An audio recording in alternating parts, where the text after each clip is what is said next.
Hi guys, this is Sonia Klein, host of The Grit, The Grind, The Game Ahead, and today I'm here with Evan Coleman, who played basketball for Emory University and graduated in 2016. Hello, how are you? Good, good. How are you doing? I'm good, thank you so much. Thank you for taking the time. I kind of just want to get right into it, as now that I'm a student athlete, and I'm sure all student athletes are wondering, what advice would you give to a current student athlete on maximizing their college experience? Yeah, that's a great question. The first thing that comes to mind is trying your best to embrace your role in each of the different pillars of your life. So when I think about the different pillars, I think about your academic work, your athletic sphere, and then your social slash professional life. Yeah. Obviously, as a student athlete, our time is limited and we have to maximize our time in each of those elements of our life. Hmm. So again, just trying your best to maximize that time, doing great work in the classroom, maximizing time with your student athlete peers and your teammates. And then as it relates to social and professional life, trying your best to honestly try something new. There's a whole world that exists outside of the gym for student athletes. So I always encourage student athletes to get involved on campus in any way they see fit.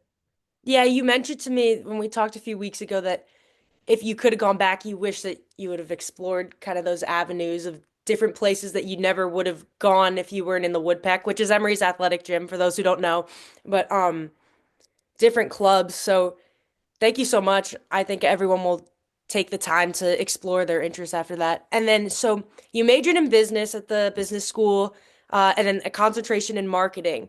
And like the last time we spoke, you talked about how you had a teammate who actually went back to medical school after getting a degree in something else. So it isn't always a straight path to what you want to do. So personally for Right. you, how did you figure out what you wanted to pursue?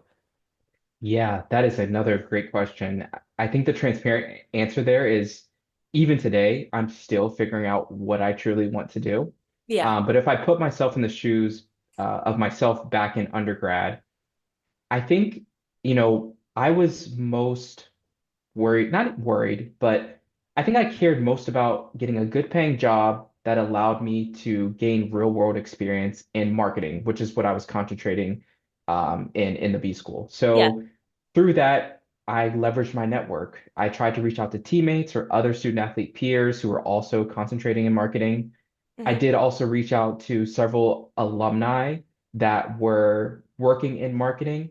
And I think those were my first steps that gave me just like a good path forward in terms of networking, building my resume, but also like the third and maybe most important is like really putting myself in the shoes of what life would be like after I graduated. Yeah. So hearing their perspectives and trying to like put the puzzles together allowed me to again network, find job opportunities, apply to those jobs, and thankfully was able to get a job coming out of graduation.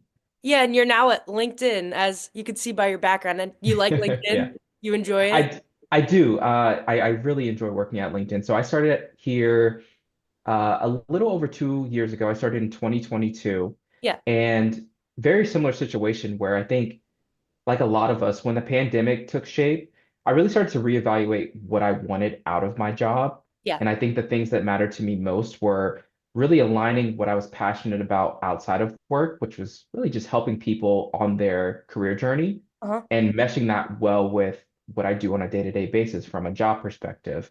And that's kind of how I stumbled upon LinkedIn. But even before that, I took some of those same steps that I did when I was a student athlete at Emory. So I first reached out to my network, specifically student athletes and former student athletes as well. Yeah, I then reached out to other classmates that I had that were still in the marketing space, hmm, really just to get a gauge of like, one, what are they doing now? Two, do they like what they're doing?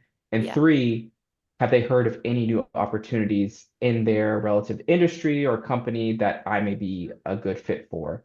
And yeah, through that process, was able to find LinkedIn and marketing specific roles within LinkedIn that I felt that I was a good fit for. mm, And that's when I really started to pinpoint, okay, this is the company that I could see myself at. yeah, Let me start like double clicking into that network and meeting people at LinkedIn, putting my name out there, applying to roles. And again, through that process, was thankfully able to get a role here at LinkedIn in 2022, and I really do enjoy my time here.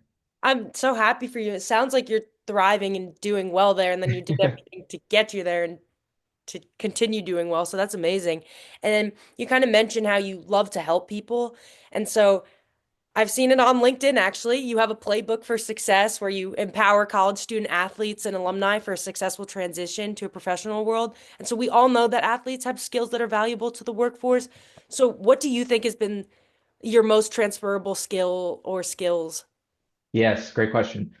So two skills come to mind. One would be honestly adaptability. I Hmm. think we as student athletes, we are kind of bred to be adaptable. So if you think about, yourself on a team, you may be tasked with being kind of the star player. You may be tasked with being more of like a role associated player, or maybe even a reserve or somebody who is a support to the team, in games and plays like a active kind of like other team role in practice to help your team be better for those game and competition elements. Yeah. So, with all that said, I think adaptability is a great skill to have, and I think it definitely shows up in that professional world as you will continue to work on teams when you work for organizations or businesses. Yeah. The other thing I would say is effective communication. I think, and I always tell student athletes, like, don't sleep on your ability to effectively communicate well, because if you think about it, at an early age, we're tasked with communicating not only to our peers or our teammates who, oftentimes are around the same age as us, Yeah. but we're tasked with communicating effectively to our coaches, that being like our assistant coach, our head coach, your athletic trainer, the athletic Absolutely. director, professors. So like I think at an early age, we're able to understand how to effectively communicate to different groups and subgroups of people that will help you in your professional journey well after you are, done playing college sports. Thank you so much. That is such a great answer. Yeah, I feel Yeah. like personally it has taught me, especially in just connecting with alumni like you, because both went to Emory. I know how to Yeah. communicate about the athletic experience. So I agree with everything you said, the adaptability, communication. Thank you so much. Yeah, for Then sure. I have a few quick bonus questions, and it's like short one word answer, just quick top of the head type thing. Okay. So one word that your team would use to describe you, whether that be your team at LinkedIn or when you were a collegiate athlete. One word.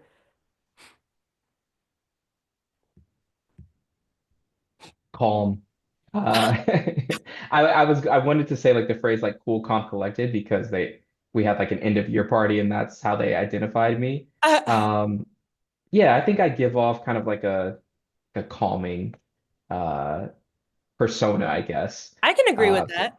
yeah, that's how they would identify me as. Yeah, I can agree. And then one word for you to describe your dream team. Ooh, that is a really good question. One word to identify my dream team. Um, Efficient. I'm Oh, going to that's use the good. word efficient. And Yeah, the reason I say that is I think um, whatever I want to do going forward, I not only want to make sure that I do it well, but I want to make sure I do it efficient because I think that benefits both like myself doing the work and the person or the organization on the other side of that equation that is receiving like my product or my service. So yeah, efficiency would be my word of choice there. that's a good one. Okay, thank you so much for taking the time to Yeah. talk to me. I really appreciate it. And anyone who's watching, please check out his Playbook for Success. I have been reading it and good content. So thank Thank you you. so much for taking the time to talk to me. I hope you have a great day. Thank you. You as well. Thanks.